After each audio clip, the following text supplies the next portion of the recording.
Well, I see some familiar faces and some not so familiar faces, because it's been a while since I've been able to come to church. But I'm a long-time member here. And I always love to give my story, so if anybody asks, I say yes. No matter what it takes, I'll find a way to do it. And I am a unique person these days because the Japanese bombed Pearl Harbor 83 years ago this Saturday. And that's a long time for anybody to still be alive and remember it and be able to tell it. But I can't. I do remember it very well. And there were so many exciting things. Well, war is not exciting, but I got to say, I lived a really exciting life. And I'm surprised. I'm happy to be alive, but I'm really surprised to be alive when I consider what I've been through in my life. I am an Army brat. Now, that is a person who was born on a military base. I was born on Fort Totten in Queens, New York City, New York. And I spent the first 6 years of my life in Hickam Field, which was a training base for pilots, for both bombers and fighters. And I lived there for 6 years before my father was sent over to Hawaii, to a new base, Hickam Field. You've probably heard of it. If you've been to Pearl Harbor, and if you've been to Hickam, the main gate still has Hickam Field, but you wouldn't call it that today.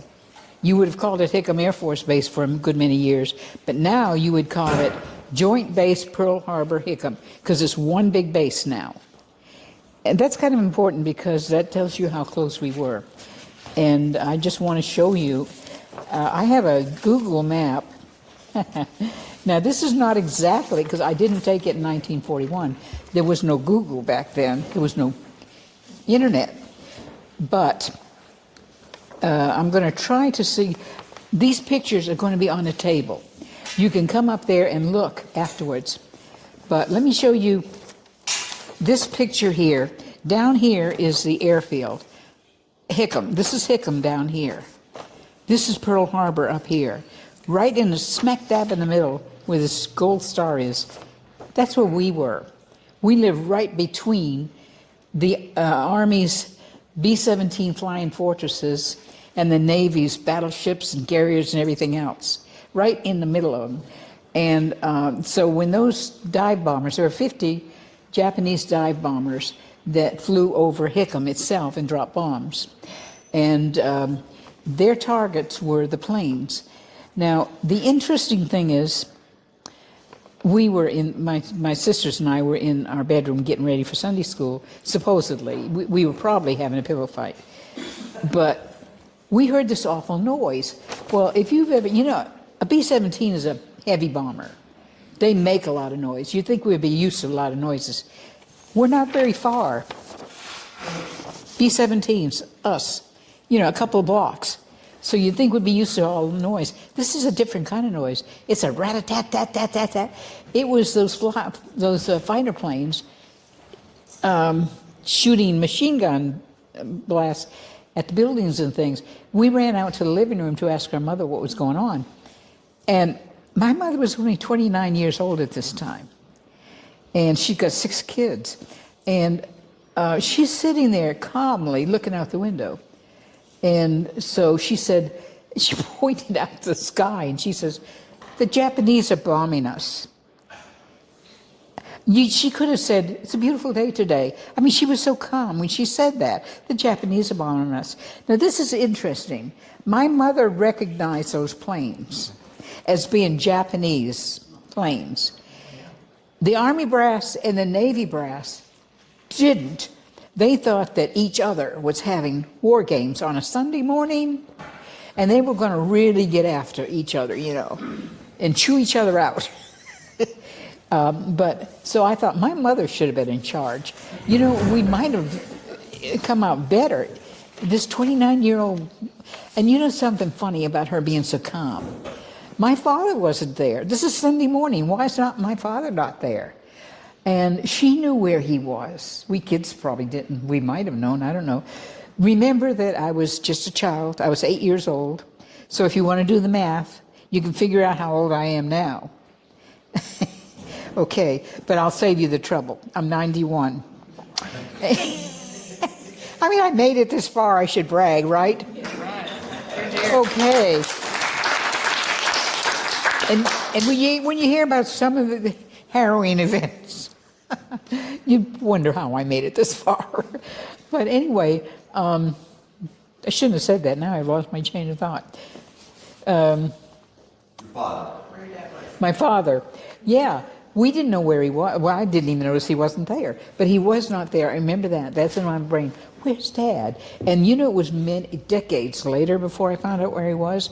And I found out from an archivist, a Hickam Field archivist, who told me my father was on the airfield with some of his crew waiting for 12 B-17s that were flying in from California. You remember those? If you know your history, you know there were 12 B-17s flying in.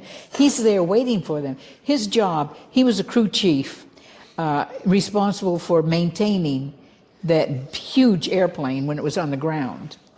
And they were supposed to stop and be refueled, and they were supposed to be fitted with their guns and everything else. They were just stripped down. They had no protection when they came from California. We weren't at war or anything. There was no reason to be armed. There were only about 3 crew members on a ship that normally carried 10.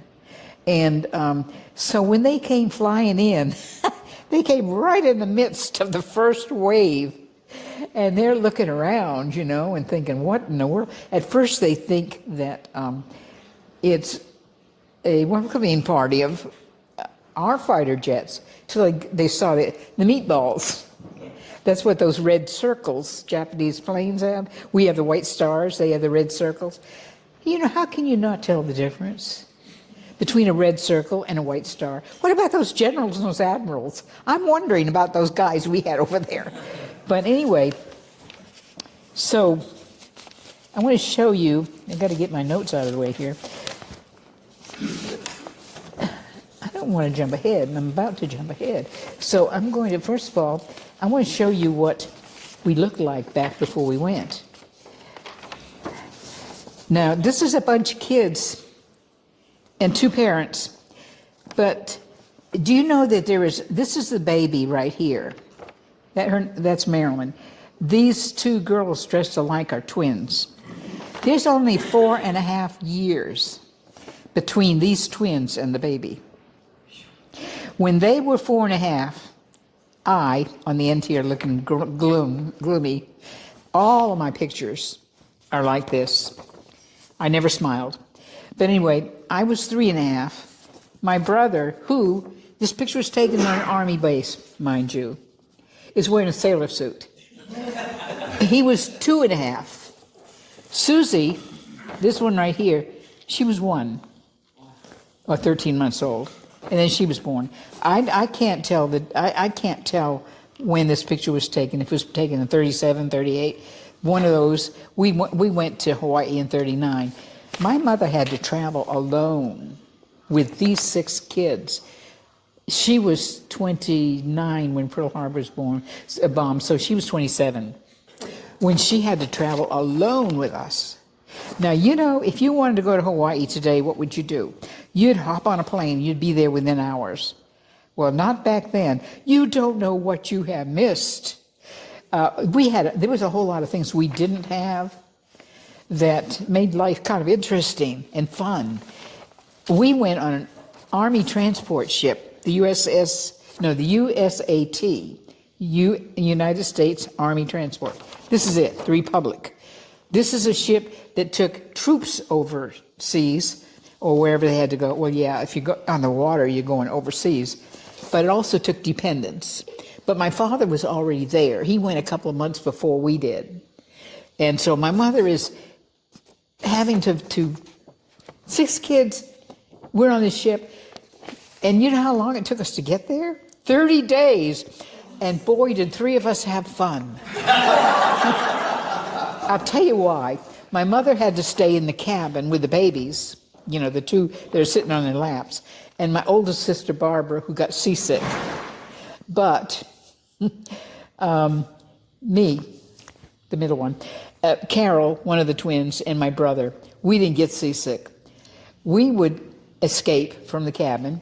My mother didn't care, but that's the funny part about it is, she was not one of these parents that was, like with me, I was just pulling them away from the road and all this sort of stuff, so afraid they'd get hurt. My mother didn't even notice.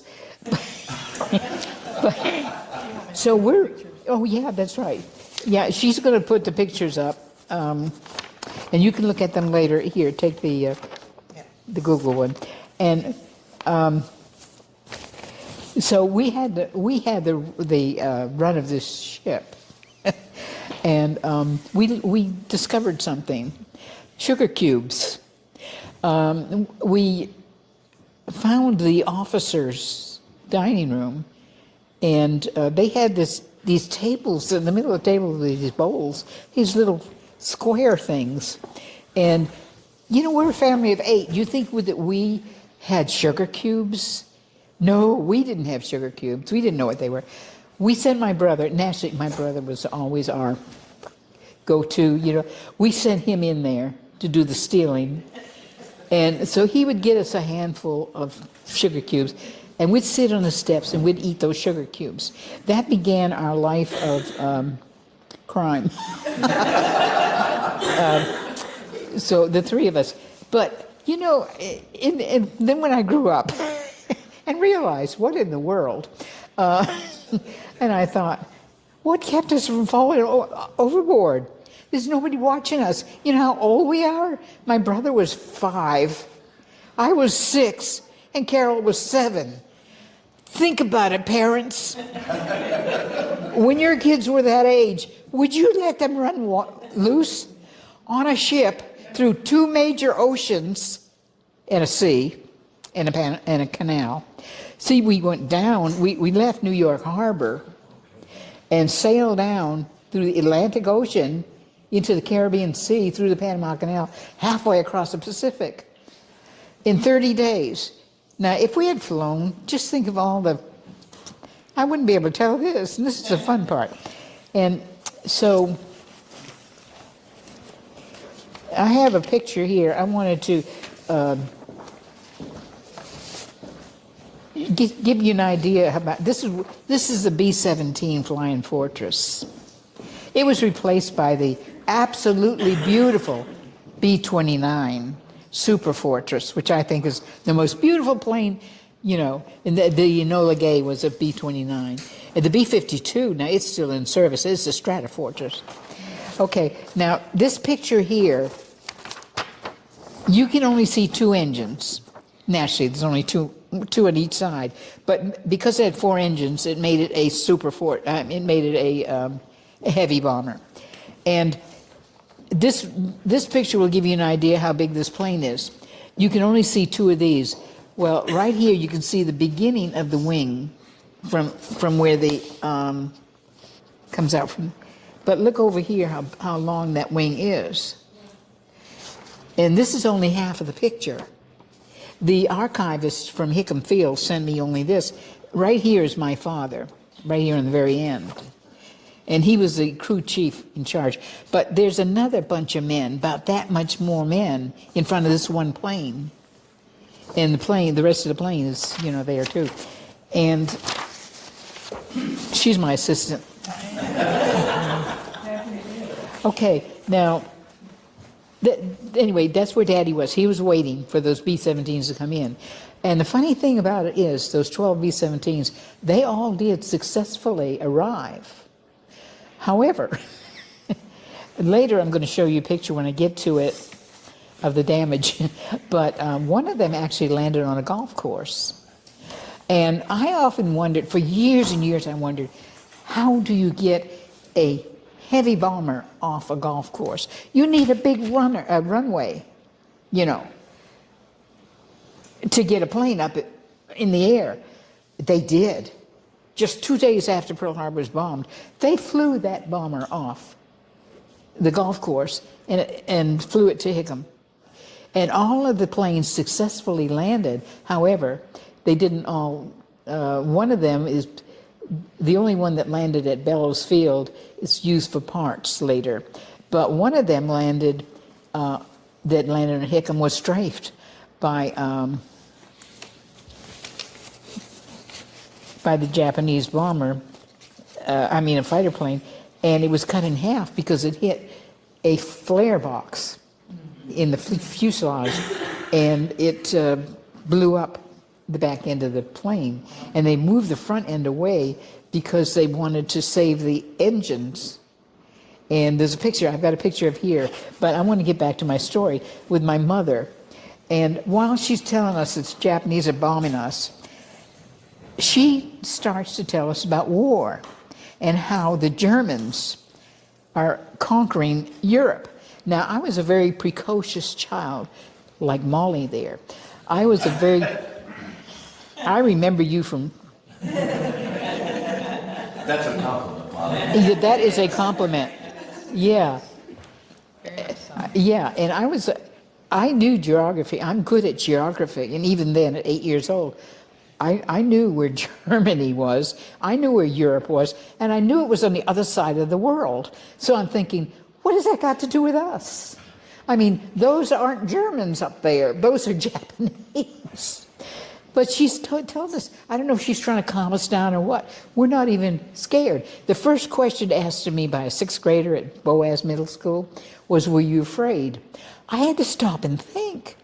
I thought, no, we weren't afraid. And I think it was because my mother was so calm. And then when I learned decades later where my father was, how in the world was my mother so calm? This woman, anything she did later, before or after December 7th, 1941, doesn't even matter. Because the way she conducted herself on that one day exonerates her from any kind of, what do you expect from a mother that's got 6 kids in 4.5 years? So she just forgets we're there sometimes. But anyway, I would too. But so after she tells us a story, she's thinking, I better feed these kids. We don't know when we're going to eat again. So we go into the kitchen. She herds us into the kitchen. We're sitting at the table. She gets out a pot and puts water in it. Oatmeal. She's stirring oatmeal. Who in the world would cook oatmeal while there's Japanese flying overhead? And I'd tell the kids, when I told the stories to school kids, I would have slapped a Pop-Tart in front of each kid. But you know why she couldn't do that? What do you think, Molly? What did you say? They didn't have... Pop-Tarts. Exactly. They didn't even have instant oatmeal. My mother wasn't cooking this 1-minute stuff, or 3 minute, I don't know what it is, I don't like oatmeal. But anyway, she's cooking this, it takes about 20 minutes to cook it. And she's standing there cooking this oatmeal. Is she crazy? And, well, then a bomb lands out in the street. And it shattered all the windows on the back side of our quarters. Our kitchen's back there. We're sitting there under that window with all that glass flying in. I don't know how we didn't get cut, but we didn't. But anyway, so she thinks, this is not a good idea. Get out of any room that's got a window in it. So she herds us into the, I like that word, herding us, because we're like a bunch of sheep, there's so many of us. She herds us into the hallway. No windows in the hallway. It's in the middle of the house. She takes a mattress off a bed, puts it on the floor in the hallway, lines us all up. Now, I've got a book here that's got more than one picture. There's kids, the school kids, after my talk, they would write me thank you notes, and they would decorate them with these pictures they drew. And most of them love the mattress sandwich picture or story. She made a mattress sandwich out of us. We're all lined up. Some of the kids would have heads showing, 6 heads. Others would have 12 feet. But we're under that mattress. And a mattress on top of us and a mattress under us. Man, she really protected us. And I don't know how long we were there like that, but a soldier came by to pick us up and take us off the base, because the 7 bases on Oahu, they're targeted. Civilian places were not targeted. It is true that there were 40 explosions in Honolulu, but only one of them was caused by the Japanese. The rest of them were caused by our own guys getting trigger happy because they were scared. And they're kids. Had no experience with war. You can't blame them, you know. They were just shooting at anything they saw, even our own guys. In fact, when Halsey sent planes to fly over Pearl to see if he could get his aircraft carrier, the Enterprise, in, three of them got shot down. and you know, that's just the way it was there. And this GI picked us up in an open Jeep, and he drove us through Hickam to the gate. And one of the places we passed by was the chapel. This is Sunday morning. You would think there'd be people in the chapel. There was one person, a chaplain's assistant. He was setting up the altar for a Catholic Mass. And it was engulfed in flames, completely engulfed. But this is the actual chapel, a picture that was taken before it was ever bombed. So this is the one that we were supposed to be going to. If the Japanese had waited a little longer, I wouldn't be here. And also the fire station and the guardhouse were engulfed. Anything that wasn't, well, that was wood, managed to go up in flame, but there were a lot of buildings that were made out of that white stuff, whatever, concrete, whatever it is. And Hickam got, their mess hall got hit, and most of the casualties, the deaths in the Army, were there at that mess hall, at Hickam Field. And there was a base, or not really a base, but a housing next to Hickam that serviced people who didn't qualify for base housing, lived there, or people that waiting for base housing. And we had friends there. So when the GI came up to the person's house where we were going, my mother said, she's home, so you can drop us off and go back and pick up somebody else. Well, the door may have been open, wide open, but there was nobody there. We went all the way through the house out the back door, which was also open. How careless of them to leave their doors open. But anyway, so we ran down the street to the highway. Now this is the Honolulu Highway, the one that connects Hickam and Pearl Harbor to Honolulu. And if you've been, I have not been back since '42. But if you've been to Hawaii, you know that is a really busy multi-lane highway. Well, it was a 2-lane road and not very heavily trafficked. And but her friends lived in a house facing the road. And so we went up onto the porch, and this woman locked her door, and my mother rapped and nobody came to the door. And she thought, oh dear, what are we going to do? And the guy there was a duplex. And the guy on the other half of the duplex, he opened the door to see what was going on, takes us all in the house, and he gives us cornflakes. Now, you know, I don't like oatmeal or cornflakes. I don't know if Pearl Harbor has anything to do with that. I don't think so. I probably wouldn't have liked them anyway. But you could turn oatmeal into cookies and I'll eat it. But as cereal, no. But anyway, he gives us cornflakes while he works out a way to figure out how to get my mother and us 6 kids to Honolulu. I don't know what happened, how we got there, but we managed to end up in Honolulu. Now, the funny thing about this, which I think is kind of interesting, is we were warned, admonished, they said, whatever you do, be careful what you say. There are spies. And I'm thinking, looking around at all of us little kids, what? I'm 8 years old. The oldest of us is 9. What in the world would we know that the spies would find useful? You know? But they're telling us be careful. Because, yeah, we were staying with Hawaiians. Yeah, there were Japanese Americans around. But what people don't realize is that the Japanese and Japanese Americans who lived in the Hawaiian Islands were actually very American. You know, they were not a threat. There was a spy, but we knew who he was. Well, I don't mean I knew because I was only 8 years old.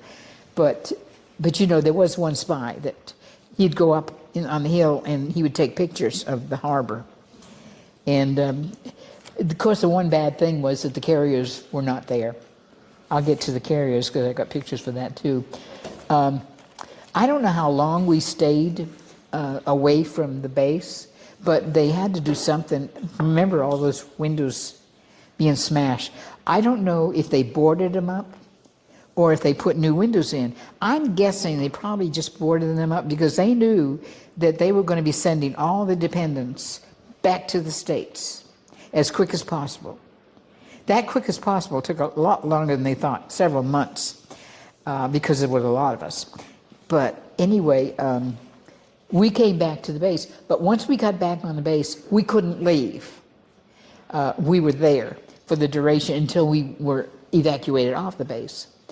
And the aftermath of the bombing, I'm going to show you pictures of the destruction, but first of all, I want to tell you about that. Life didn't return back to normal. I mean, you can't just pick up from something like that.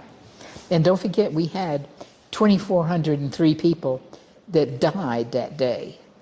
And the Army and the Navy dependents, the evacuation started immediately, and the first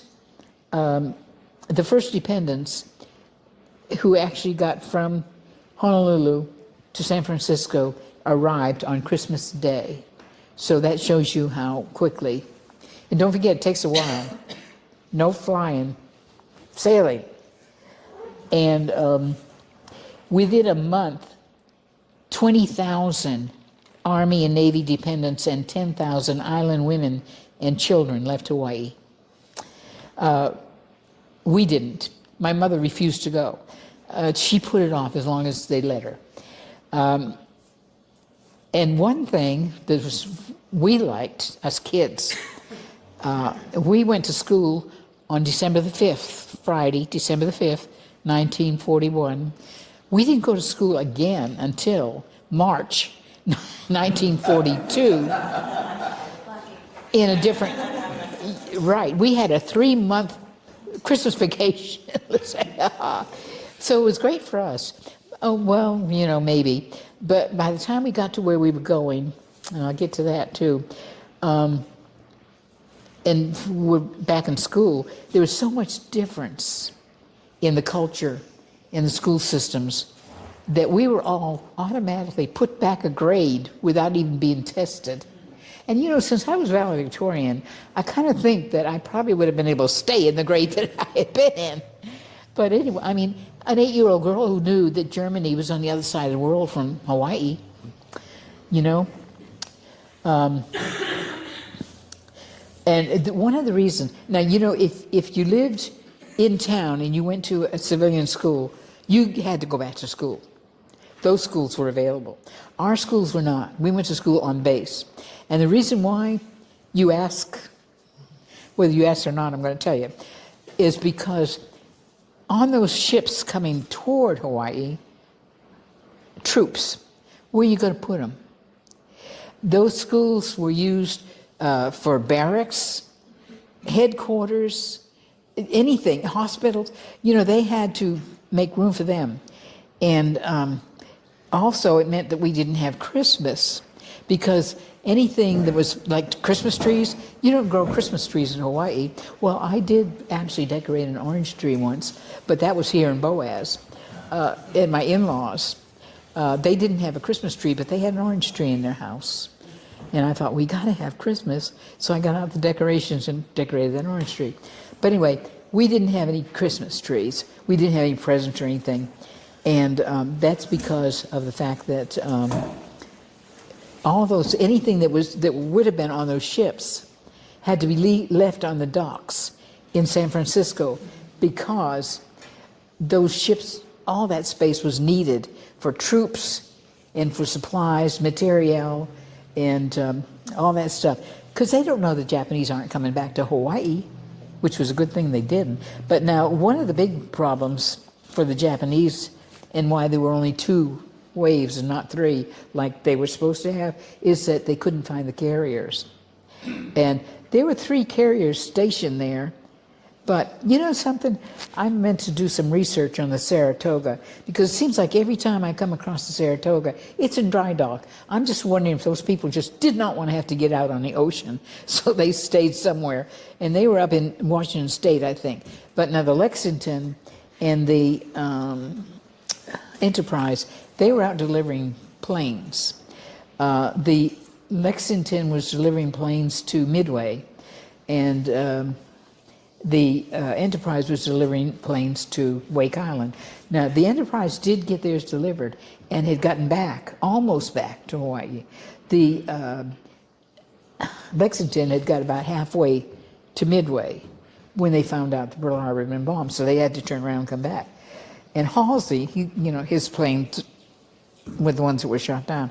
But since the Japanese couldn't find the carriers, they didn't. And you know one thing that really amazed me, and you couldn't help but see them from the air. The Japanese took some really good pictures that we have, and you see these little round things from the air. That was the fuel dumps. There was a huge fuel dump over here and a huge one over here. Why didn't they hit those? They didn't, and when they were asked during some of those those investigations, they said because the smoke would cut out they wouldn't be able to see their targets. I thought, well, why would, what's the matter with them? Bomb them on the way out.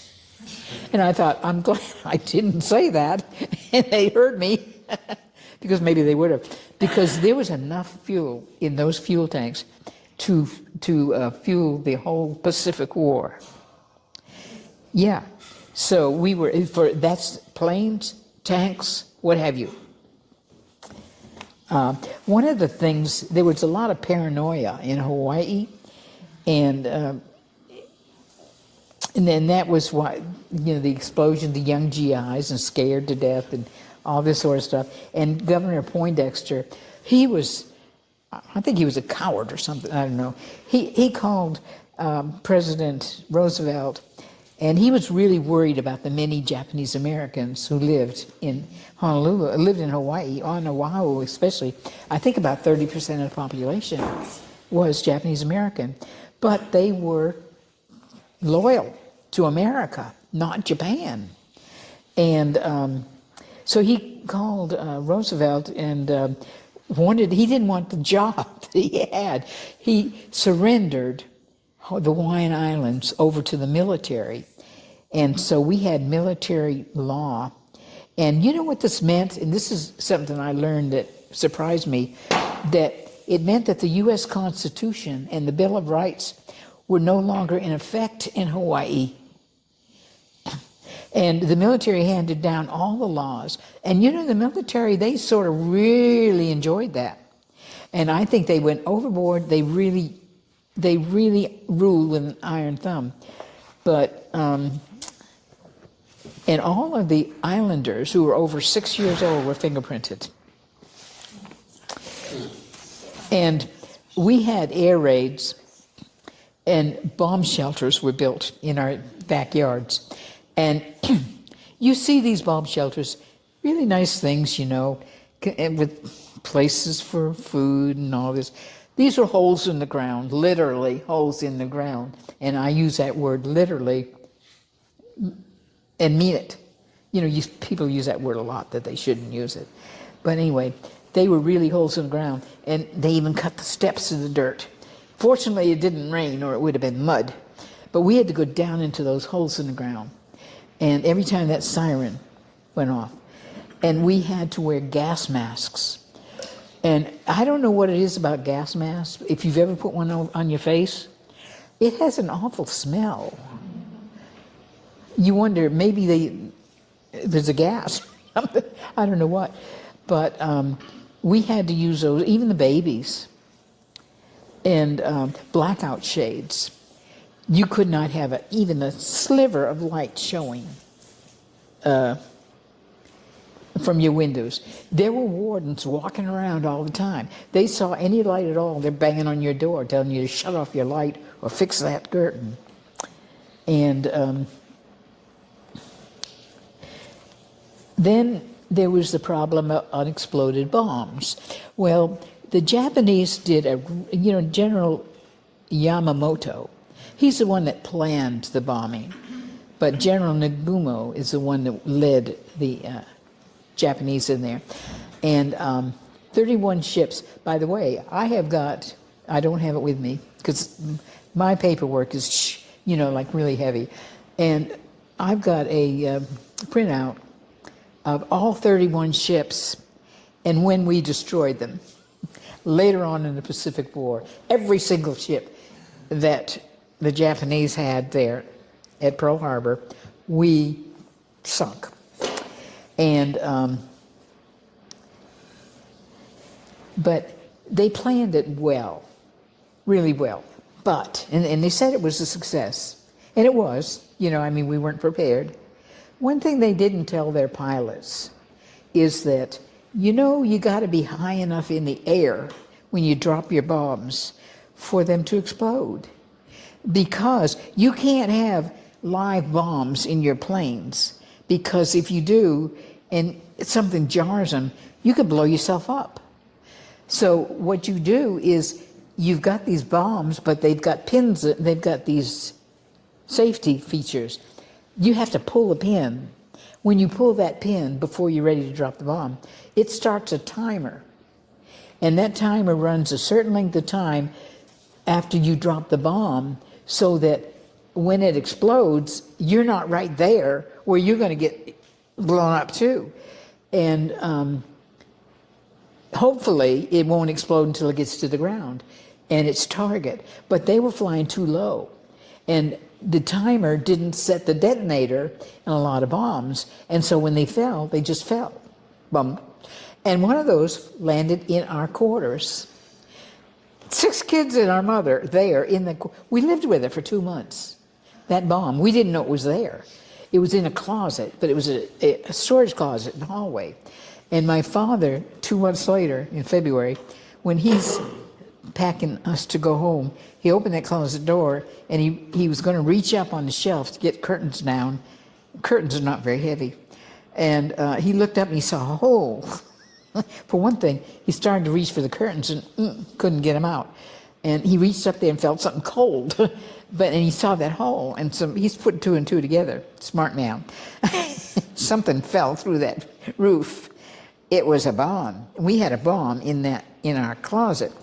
I had a piece of that bomb. It was taken to the demolition pit, blown up, and we had a piece of it. I kept it for 40 years. 40 years. My oldest sister, Barbara, because she's the oldest, by 13 months only, but she said she should have it because she's the oldest. She probably lost it. I never even photographed it. What a great thing, if I could show it, pass it around, piece of a Japanese bomb. But I don't have it. I have never forgiven her. She knows it too. She knows it. Because I'm the kind of person that, I'm going to remind you. And when we returned to the States, we came back on a Navy ship. It was a transport ship that transported navies. And we went from Honolulu to San Francisco. We went under the Golden Gate Bridge, and this is a brand new bridge practically. I think it was built in 1935 or something like that. But it was in the 1930s. And when we arrived, we were met by the Red Cross, who sorted us all out and put us on the right trains. And we were one of the lucky ones that got to cross the United States all the way across, because our destination was Boston, Massachusetts. And that's a pretty far.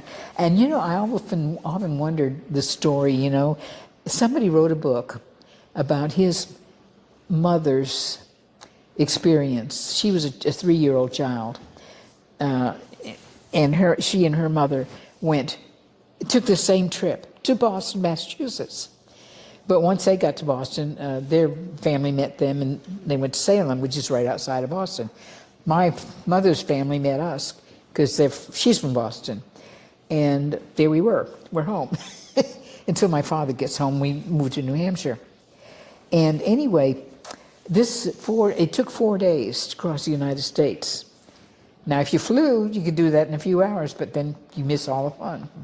We went through the Rocky Mountains through a long tunnel. I remember that.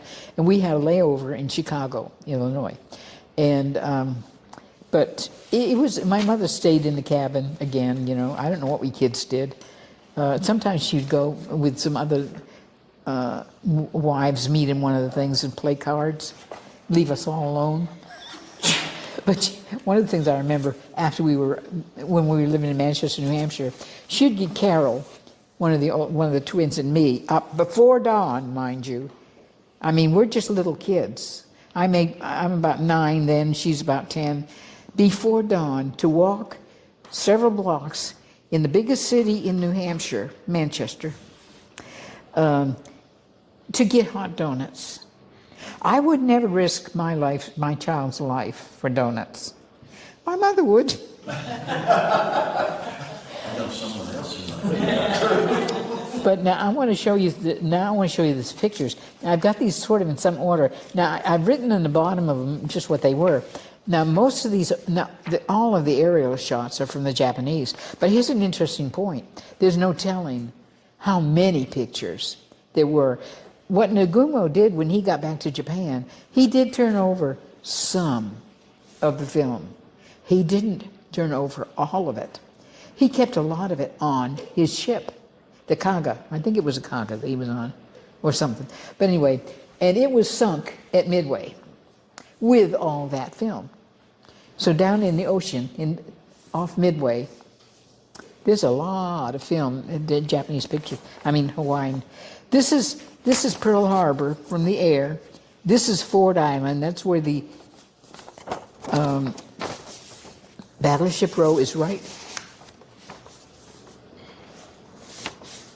here somewhere.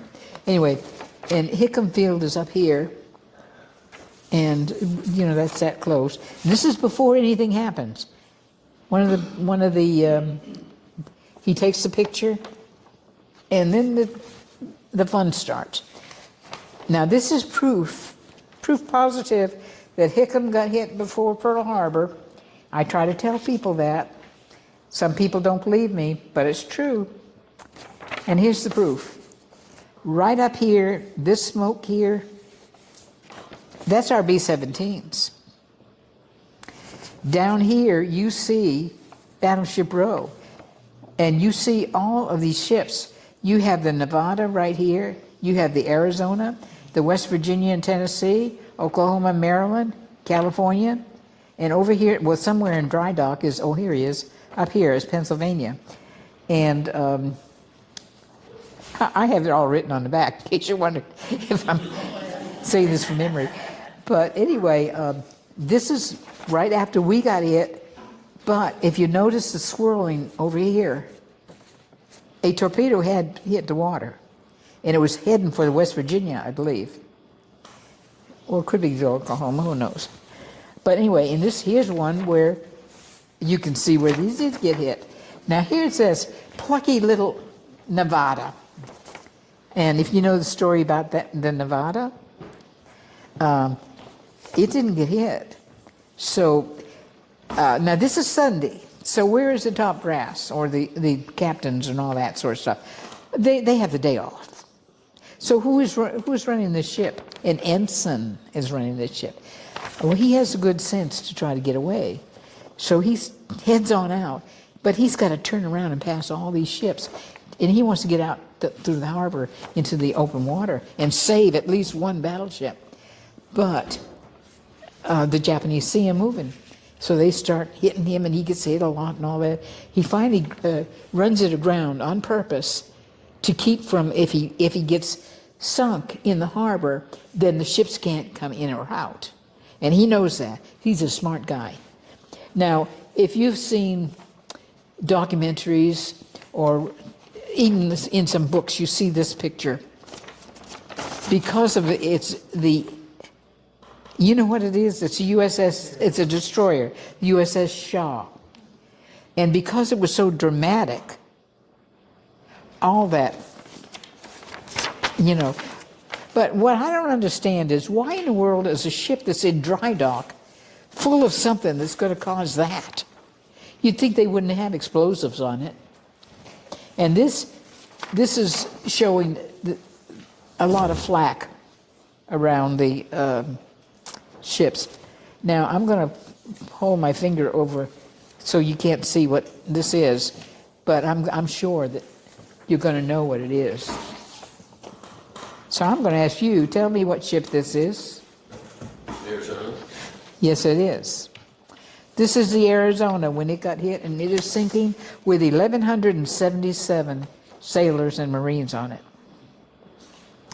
1,177. Now, that is about half of the total number killed on that day. Now, I told you about the plane that did manage to land at Hickam, but got split in half because a box of flares was in the fuselage in the middle of the thing, the belly of it, and it got hit. There's this half of the plane that they pulled away from the back half because the back half was on fire. They did not want to lose these engines. They could be used, not to mention whatever else is in there. Because down in the nose of the plane, see down here in the nose, that's where the bombardier and the navigator would be, and they would have guns.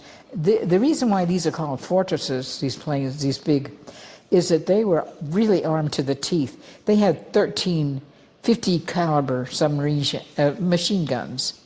And it's kind of interesting where they are because it sounds like you're describing a body, because you've got the waist gunners, and they're in the middle of the plane.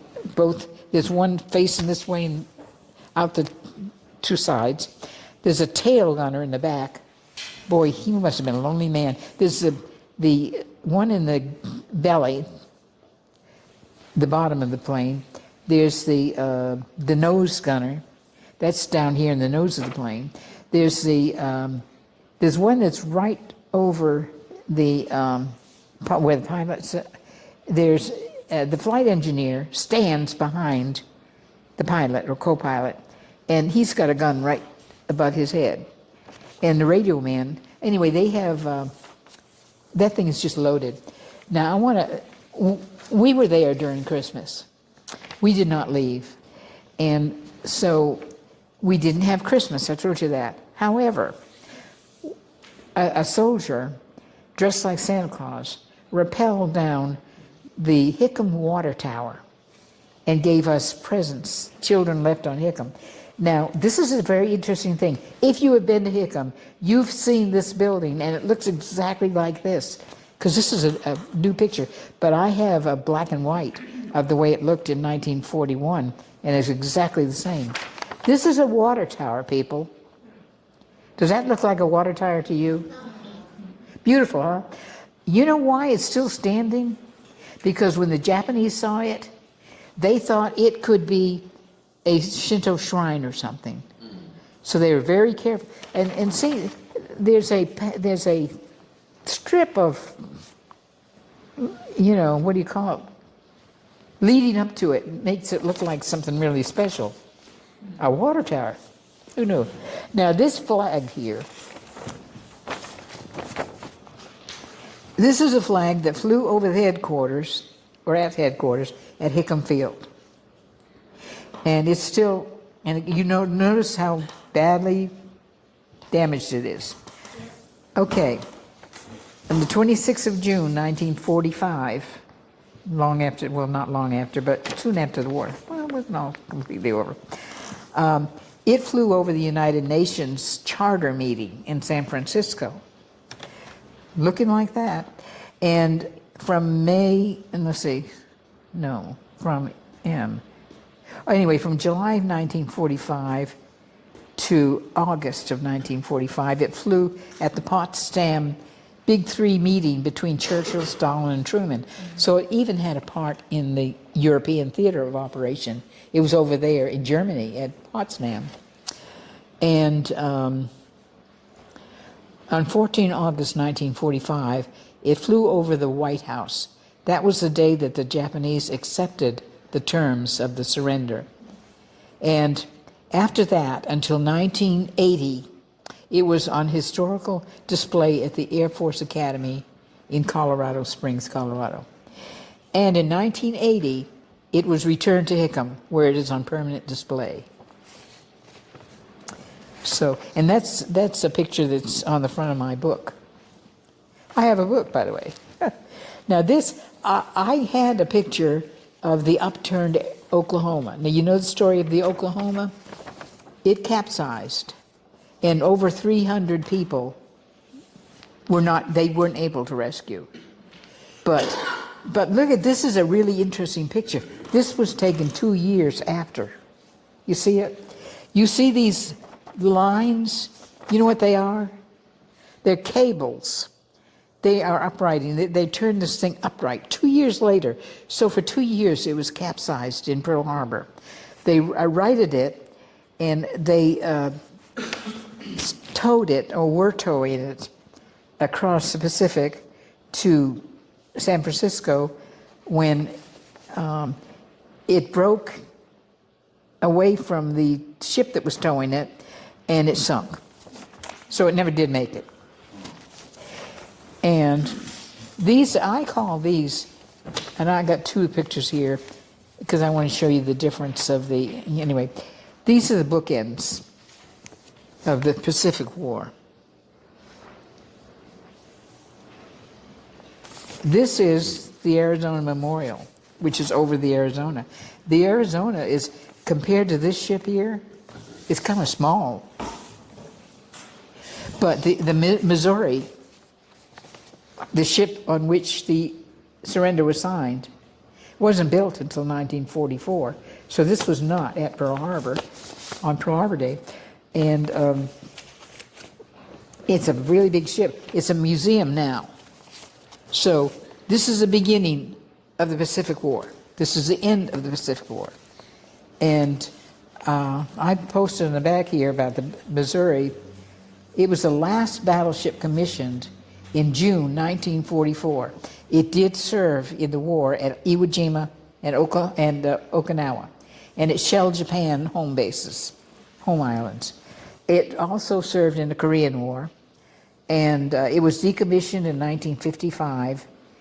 And when they decommission a ship, what they're saying is it's in mothballs now. They don't really use mothballs, of course. It was modernized in 1984, and it was at Desert Storm in 1991. And it has 11 battle stars. And it was decommissioned again in 1992, and now it is a museum ship. It has two nicknames that I know of. Do you know what the two nicknames, or either one of them is? What did they call the Missouri, U.S. Missouri? The Mighty Mo and Big Mo. Now that's one of the pictures, and this is the other, just another view, but you can see clearly now you know that 83 years have gone by since that ship was sunk, but it's still leaking oil, and they call that the tears of the 1,177 that died on there. And here's an interesting tidbit. If you were stationed on the Arizona in December 1941, on that day or anything, you didn't have to be there, but say you were on land, you know, like you weren't on duty or something, you weren't on the ship, but you were stationed on the ship. If you died, well, when you died later on, if you wanted to, you could be buried with your shipmates. You had to be cremated, of course, and you had to be put in a special urn provided by the Navy. And from this memorial, they would have a service, and 3 seals would be in the water, and they would receive that urn, and they would take it down into the ship, and they would put it in some sort of a nook. But now, there was a beautiful documentary on probably Smithsonian. I don't get Smithsonian at Branchwater, so, but anyway, as of now, not too long ago, the last one has died and been buried there. And there's you've seen, if you've been there, you've seen the list of names. You'll see the 1177, but there's another list that lists the ones that were added to it later. Now, I want to show you that my mother was 29 when Pearl Harbor was bombed, and of course I said some things about her, but I mean, yeah, you know, what do you expect? If I was a mother of 6 kids that were only 4.5 years apart from first to last, I would go crazy. So I'm surprised that she was so calm. But anyway, this is my mother in those days. And now my father, I've got 2 pictures of my father because I want to show you this difference. This is my father in 1942. He had just been, it was May 1942. He had just been promoted to warrant officer. He was a sergeant before that. And this is my father just before he retired in 1950. Now, look at these. If you've been military, you notice something that's different.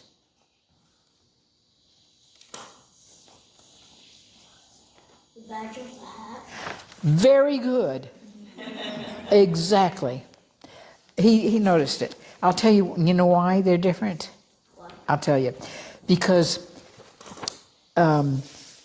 before 1942, the service that he belonged to was called the United States Army Air Corps. Okay, after 1942, during it, it became the United States Army Air Forces. This is an Army Air Force thing in his, that insignia. This one is, in 1947, it became the United States Air Force, a separate branch of the service. It's separated from the Army. This is the Air Force.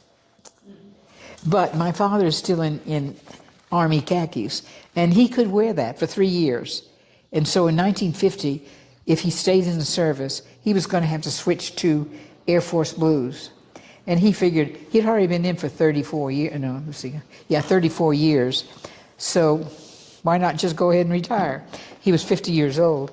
So he did. And these, I've got some things I want to show you that they'll be up there because they've got information that you might be interested in seeing. This is a sketch or whatever of the first wave of the planes. It tells you what kind of planes, and this is the second wave, 2 waves. Now, in the first wave, they had fighter planes, dive bombers, horizontal bombers, and torpedo bombers. In the second wave, they just had fighters, dive bombers, and horizontal bombers. They did not have torpedo bombers. But this map below will show it'll show the different facilities. There were 7 military facilities on this one base. All of them got hit or damaged them.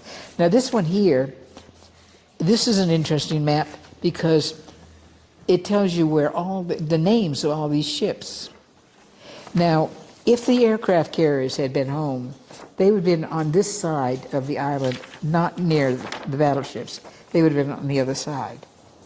But, as I said, they were not home. But it gives you the names of these, and it gives you, now the Utah, you might have heard of the Utah. And if the ship has the name of a state, it's a battleship. If it has the name of a city, it's a cruiser. Destroyers were named after people, usually military people that distinguished themselves. And aircraft carriers were usually named after previous wars, like the Lexington, the Yorktown. I don't know where they get the Enterprise, and the Enterprise that's out there now, of course, is totally different from the Enterprise that was in World War II. Now, you want to know exactly where those aircraft carriers were. Oh, first of all, you see this here. This is the northern route that Japan took to get to Hawaii. This is the route they took to go back to Japan. Now, down here, the red shows the Enterprise going to Wake Island, dropping off their planes for the Marines. The blue line shows the Yorktown going up to Midway, but not getting there, and then coming back. I just thought you might be interested. Now this picture here, I just threw this in this is what I did for about a decade. Every year, I went to Boaz Middle School. People would see me and say, "Oh, you're the Pearl Harbor lady." And my neighbor, she was selling candy once for a band, and she says, "Oh, we live right next door." And she says, "You're the Pearl Harbor lady." She didn't even know that she was living next door to the Pearl Harbor lady. Now, I got one picture that I wish somebody could identify it for me. I have not been able to find anybody who could tell me what in the world is going on. This is my father in the middle. What is he doing in this picture? He's got big flowers on his uniform. These are not American soldiers. They have got to be either British, Canadian, New Zealanders, or Australians by the uniforms. Our guys don't have these kind of uniforms. These look like cricket bats. What is going on? I don't know how to find out. Anybody I've asked, puzzled. He's being initiated into something. Okay, now does anybody have any, one thing I loved about, Maybe the war against them is over. Huh? Maybe the war against them is over. And he's, Now this is before, I think is before, I think that's when he's quitting. this is probably before the war. When Pearl Harbor was bombed, well actually when I was born, my father had already been in the military for 15 years. And he retired at the age of 50, and 4 years later, I joined the Air Force along with one of my younger sisters. And 10 months later, the youngest one joined. So 3 of his daughters, and I have a picture to show, come to think of it. Oh, here, you can put this one up there too. Why not? I have a picture in this book. I have a book. How about that? We were there. The Lord family. Lord, L-O-R-D. That was my last name. Now I want to show you a picture of, this is a picture of me, my father, and my 2 sisters. I'll put the book up there too. Who all joined. I'm going to scan this. Which one is she, Jackie? You can't tell. Okay. Okay, I'll tell you. I'm the one down here. Yeah. That's what I guess. The baby is the one up here. She's the youngest one, and she's the next to the youngest. And they were sitting on my parents' laps in the first picture. Wow. And that's my father, of course. But we followed in his footsteps. And this book is dedicated to me. And those of you who remember Teddy, sweet Teddy, well, you don't get to see him, but you do get to see his hand on my shoulder.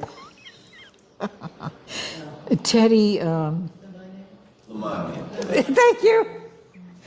Remember that I'm 91, so you know I'm forgetting things. Yeah, that's his hand on my shoulder. We're at a vestry Christmas party at, Bands? hold on, I think it was at your place. Let me see. This is that room. Does that door look familiar? Yeah, that's my house. Yeah, I thought it was. I haven't gotten there. But we'll put this up there and you can look at it. We had to expand our table. Here with all- I had more pictures than you thought, right? That's fine. Does anybody have any questions? No questions? She loves questions. Yeah, I love questions. Why did you never go back? You didn't want to? Well, I would love to have gone, but, well, I guess life's just got in the way. When my father came home, he was sent to Hickam Field, which was a brand new base. It was just opened in 1942, and he came home in 1942. And this is interesting. I'm glad you asked that question, because now he's still dealing with B-17s, but now they're going to Europe. And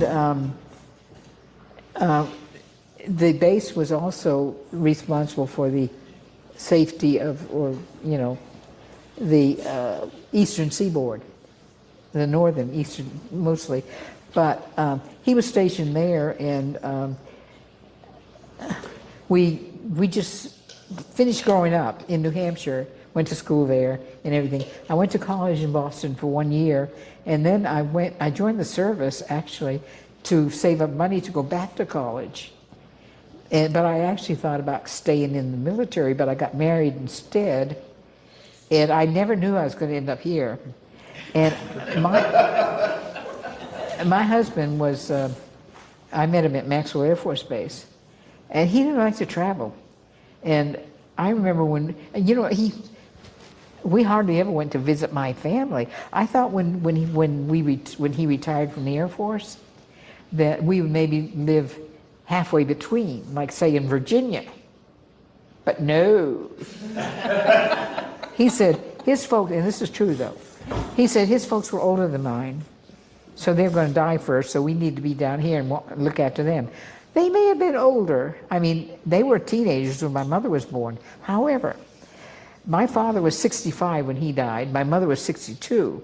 His folks lived to be 90 and 95. And my folks were long dead before they died. I mean, my father died in 65. My mother died in 74. And my in-laws died in their 80s. I mean, in the 1980s, something like that. And so, but he wouldn't go. In fact, he didn't even like to go up there. A long time. I haven't been home to New England since 1999 because I just can't do it anymore. I mean, Susie and I, one of my younger sisters, she married a guy. My husband stayed in for 20 years, and my sister's husband did too. But we both know that we just can't do it. We can't get along without walkers.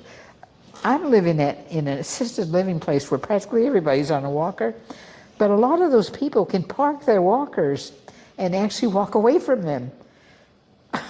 If somebody moves my walker where I can't reach it, I can't take a step. I mean, I'm just standing there, you know, bring something to me. And I have a grabber that sometimes I'll just yank it, you know. Of course, if it's hanging on here, I can't reach it. But, you know, and over the years, it's just, you know, the only thing I could do, the only time I ever got away from here after my husband retired was when my relatives died, like when my brother died. When my parents died first, I did get to go home. And I do have to say that he did feel very contrite about the fact that I didn't get to see them much. But so I went home for their funerals and my brother's funeral. I did not go to my sister's funeral simply because she died a day and a half after my son died suddenly of a heart attack, and I was going to Georgia to bury my son. And when my sister called, her twin sister, called to tell me she died. I said, well, I can't help that, and I can't do a darn thing about it.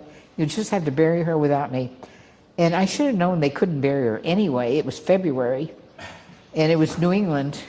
You don't bury people in New England in February. You either put them in cold storage or you cremate them. You know, and she was cremated, and her ashes were buried on top of my mother's grave in April or May, but I still didn't go up there. I know I haven't been there since 1999.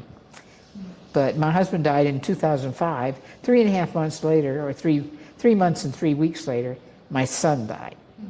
And then my sister died. So, you know, by that time. And then, but we did go, my baby sister and I did go to New England every other year in the 90s, because that was when both the two siblings who have died were diagnosed with cancer in 93. So we went up there 93, 95, 97, and 99. And at one point, I think it was for my brother's funeral maybe, or one of my parents, yeah, because my kids were little then. My sister-in-law said, we tried to get Spurgeon to go with you. We said we'd take care of the kids. I said, don't you ever interfere in my life. I'm like, I didn't want him to go. I mean, if he went with me, he'd be on pins and needles wanting to get right back down here. You know, and I thought I could stay as long as I want when I went up there without him. What's he going to do, come after me? I had plenty of traveler's checks. How do you like my shirt, by the way? Amazon. You know, It's the right color too for today. Perfect. yeah, it is. It matches Advent. Does anybody else have a question? When did you serve at Maxwell? I was down at Maxwell from 1955 to 1957. Okay. Before that, yeah. Have you seen the movie Tora? That is the best. Okay, I was going to ask, in your opinion, how historically accurate is Tora? That is the most accurate.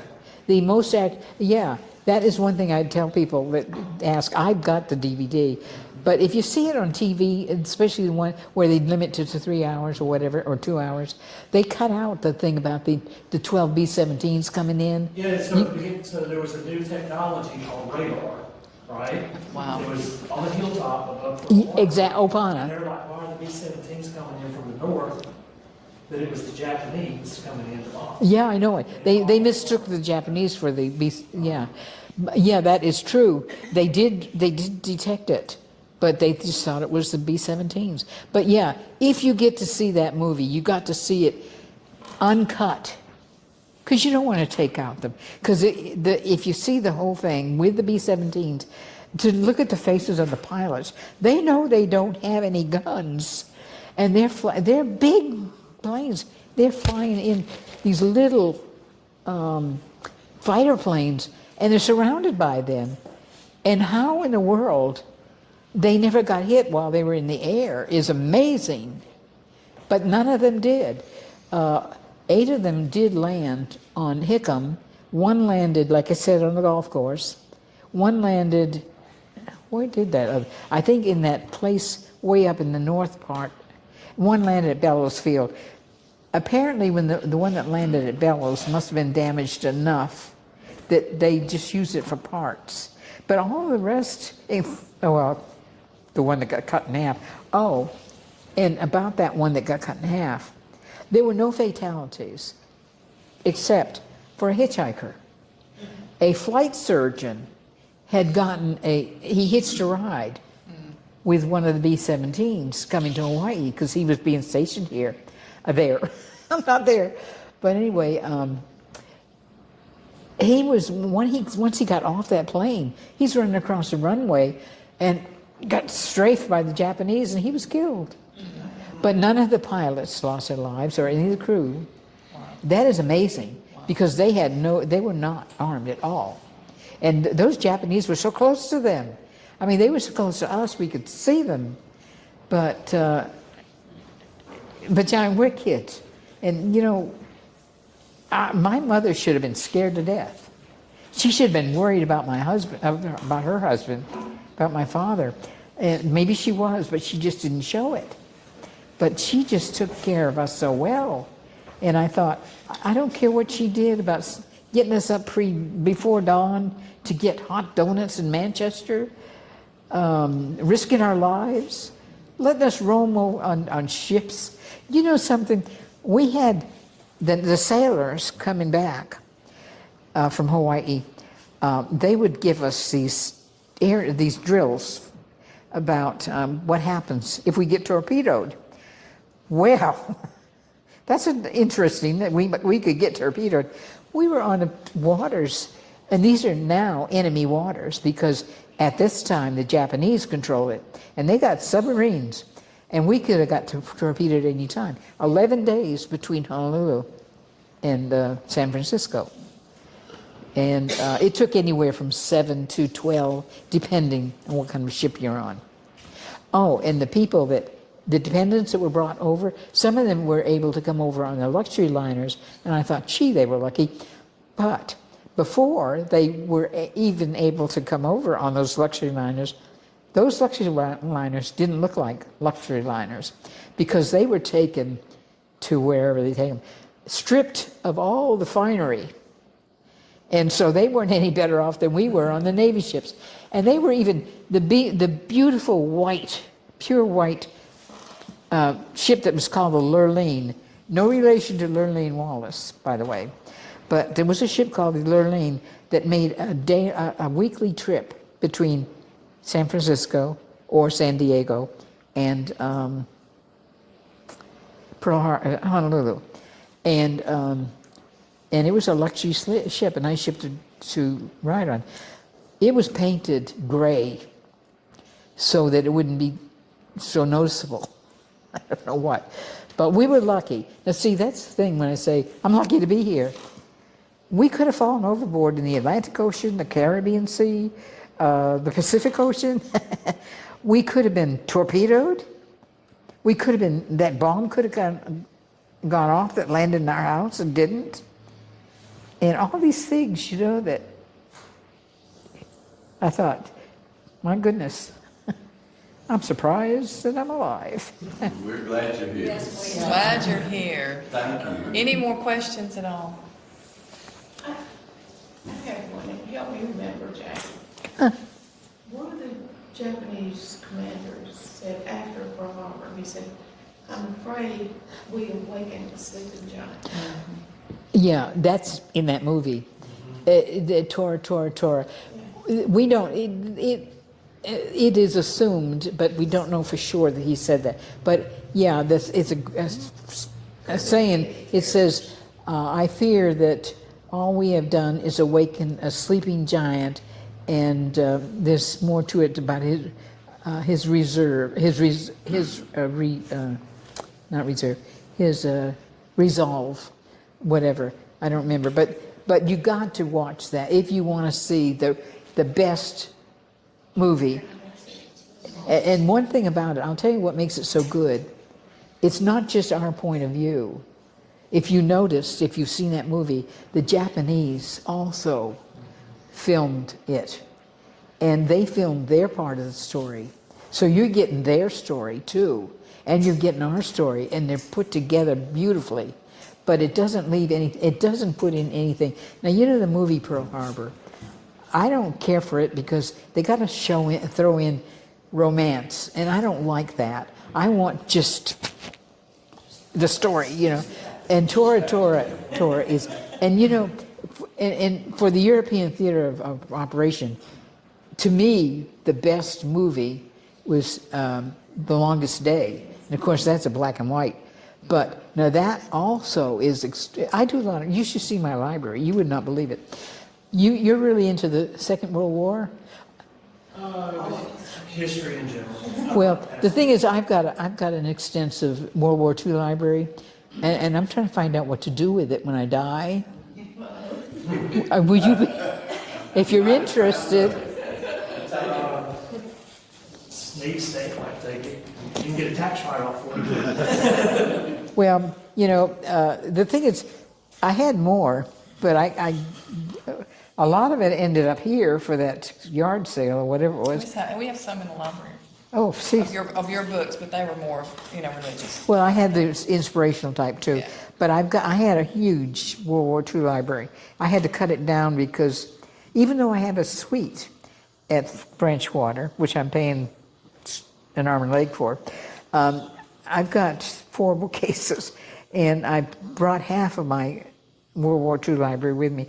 And if you read, and like this Pearl Harbor story, one of the best books, but it's kind of thick, and I have a copy of it. And if you'd like to have it, I'll put your name in it. But anyway, it's called At Dawn We Slept. I think it's by some guy, his last name is it Sprang, something like Gordon Sprang, something like that. It's been a long time since I looked at it. But and I have others. We Were There. And anyway, I've got lots of books. And big ones, picture maps of the different battles and everything in both the European, you don't call it the European War, it's a European theater of operations, and the Pacific War. That's 2 separate wars. These were not. It's, World War II, it's really World Wars II, because there were, actually you could break it down to even 3. If you think about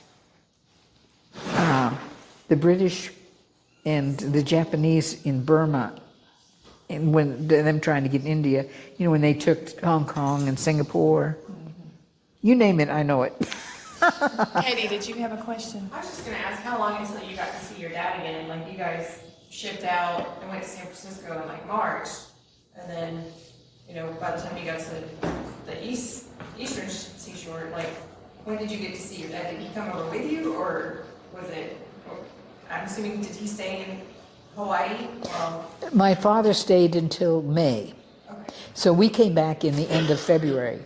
It may have been early March before we actually arrived, and we stayed in a suburb of Boston, until he came home.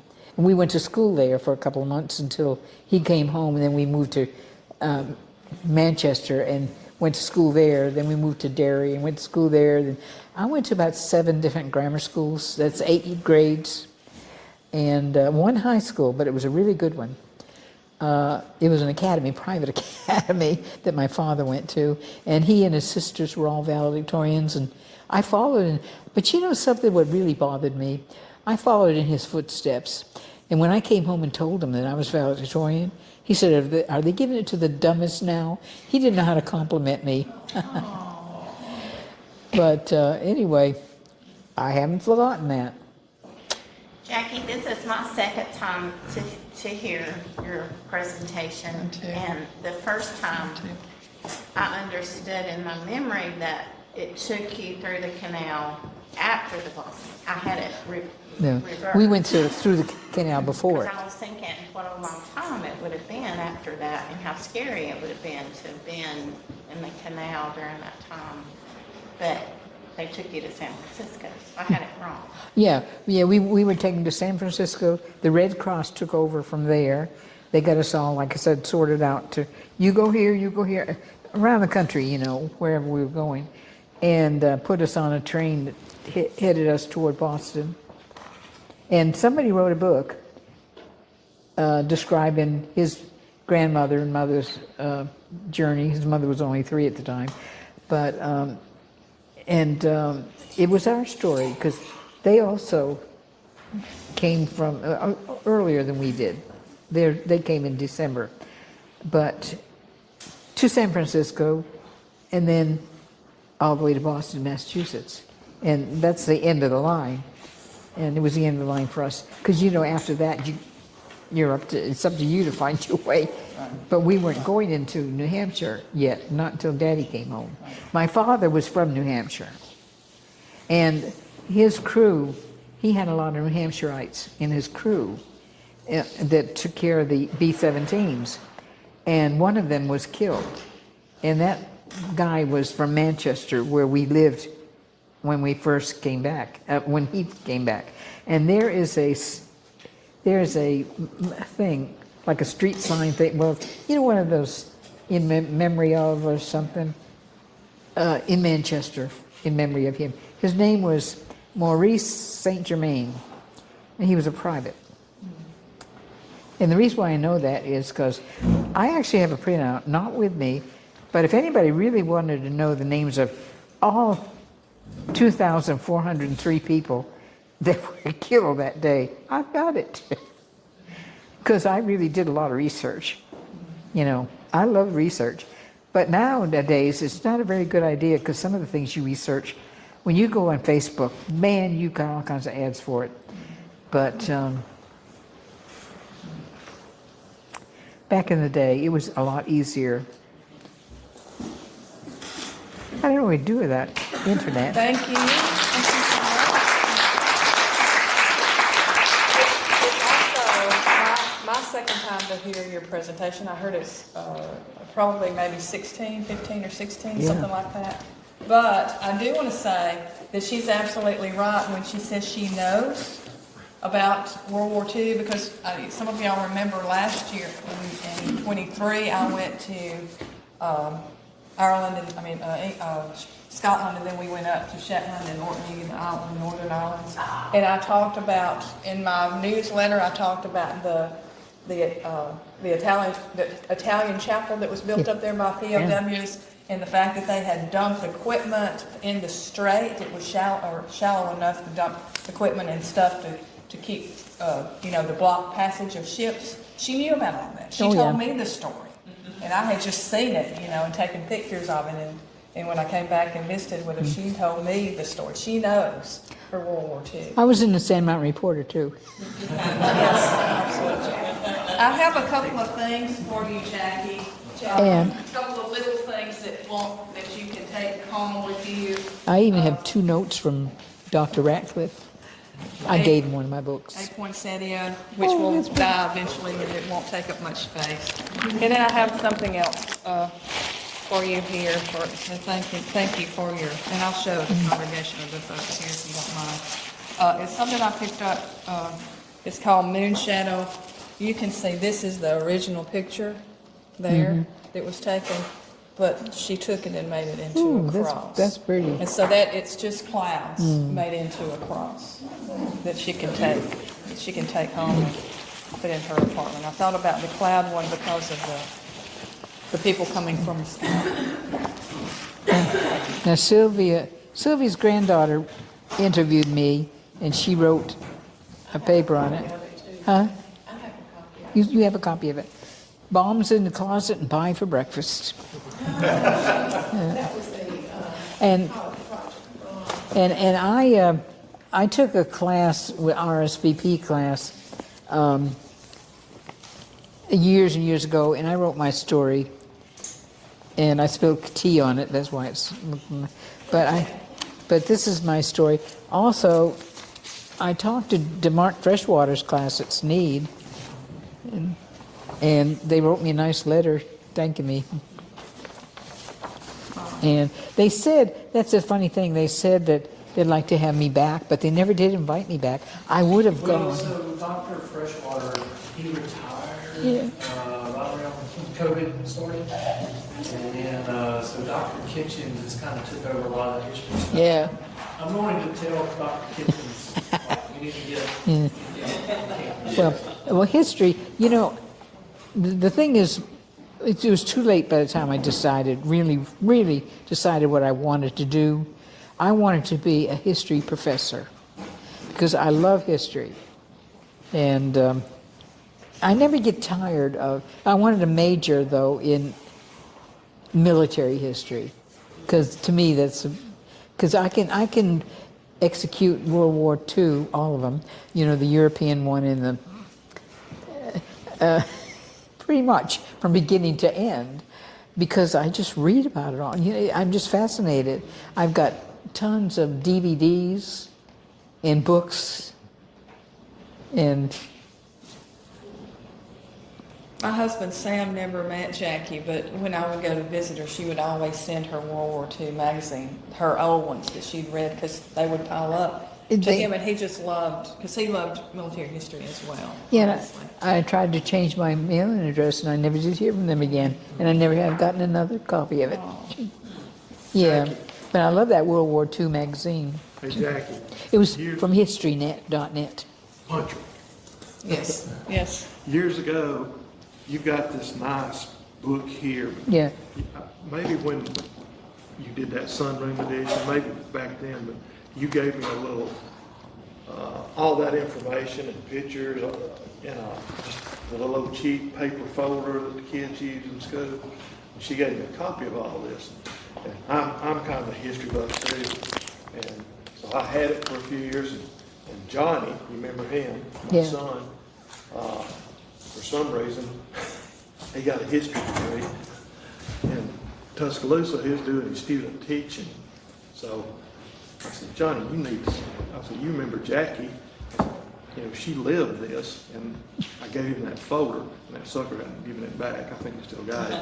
But he told me he was doing his student teaching, local high schools, how they do, and he used that, and he said, you know, he said, I think it's the only time I get those kids to shut up and listen. And, they were all amazed at all that. Now you got this nice published Yeah. book there. That's fantastic. But you know, big influence on Yeah. a lot of people. yeah. Love it. My niece, I sent her all the information and she had it, that Shutterfly book made.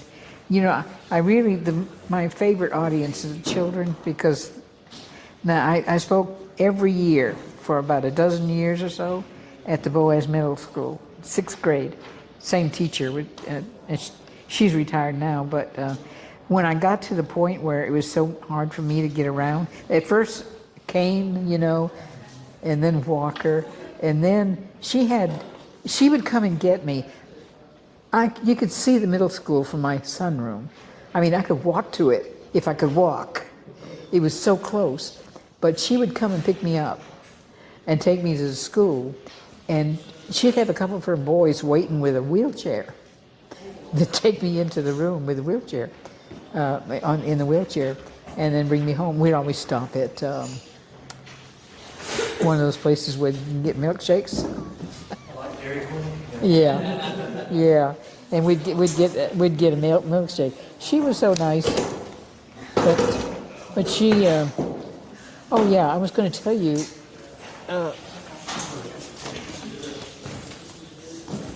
From the DI, Oh, that you probably know the person that signed that. absolutely. Diane Brothover. Yeah. 2017. So that's when I heard it before. I was thinking 16 or 17. Yeah, that's it. That's it. Thank you so much.